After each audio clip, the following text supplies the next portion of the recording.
Oh yeah, somebody actually said they lost 100 pounds and wanted to make sure they could maintain that weight loss, which I thought was kind of an interesting question because you always see people regain weight really quickly. And there's two different factors involved in that, really, guys. One, when you tend to lose body fat, you also tend to lose a lot of water.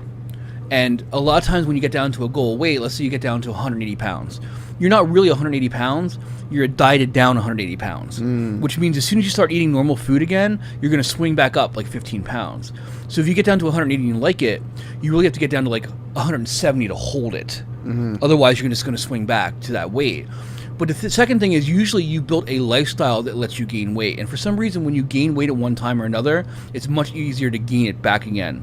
So what you need to start doing is controlling two different things. One, maintain a built-in higher activity level, which is, I usually recommend people start deliberately walk like an extra hour a day. Break it up any way you want, but just walk. Because that means you're burning off an extra 300, 400, 500 calories just by walking around. It's huge. And then, of course, keep track of your calories, especially if you had a problem like that, because yo-yoing back and forth just really sucks. And if you keep doing it, you can't control how your body fat starts looking. And that's really important. So, sorry. So, no, what you were saying about how it seems to be when you put on a lot of weight, it seems to be a lot easier to just put that back on for whatever reason. I think I heard the potential reason for that is because, like, you develop new fat cells permanently. Is that why, or? That's part of it, and I also have a theory on that one, which may or may not be true, but it seems like as you build more fat cells and they stay open, so to speak, it's easier for you to hold more water. So it's easier for you to wait to increase faster because not only are you filling up those fat cells, but you tend to fill those fat cells with more water. Interesting. Water's a big issue when it comes to fat loss. Luckily for me, in my thermos of a metabolism, thank you, Mom, thank you, Dad, I'm lucky enough to never have to worry about that. Well, you're not a natural eater either. That's one of the things. That's what it is. I'm not a foodie. I'm just really not. That's an advantage. It just took you longer to get bigger, though. Yeah. That's the trade-off. Yeah, when I was younger, I would just go out to the grocery store with my grandparents' mom, and I would just get like a bunch of candy and horrible stuff, and that was like a little phase in my life where I just like sweets, but now it's just I just like normal food.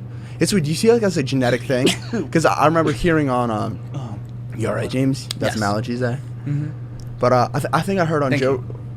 We got like 13 other people in this room right now. But yeah, I heard on Joe Rogan's podcast, he was talking to Kevin Hart, and Kevin Hart was like, "Yeah, I'm just not a foodie." And it seems like that other people, like they just like their Achilles heel is just sweets or just binging on food and stuff like that. Do you think that's like a genetic thing or like something gone not wrong, but something got twisted in like your development psychologically? I mean, it's probably a little bit of both. I mean, there seems to be, when they do studies on twins, I think they find the most behavioral patterns about 50% genetic, 50% environmental, because they've done those studies on separated twins to see how they kind of behave. Is it a thing that like when you hit your early 20s or whatever, your metabolism just like slows down or slows like? No, what I've read, and again, you know, I could be wrong, but what I've read is that every decade past the age of 30, your metabolic rate slows down by about 1%. On the inside. However, your activity level tends to go out. So let's say you were in high school and you played sports, and then you hit your 20s and you don't play sports anymore. You're burning off less calories, right? But maybe you're eating the same thing you ate when you were in high school, though. Yeah. You know, we had this one guy that used to come in here, and he couldn't gain a pound through high school and college. And when I say you can't gain a pound, it means you didn't really try. And we can go into that later because you can always gain weight. Anyway, he got a desk job, started working 12 hours a day and eating sloppy foods, and put on 65 pounds of body fat. So obviously there's a lifestyle issue with most of this stuff. Yeah.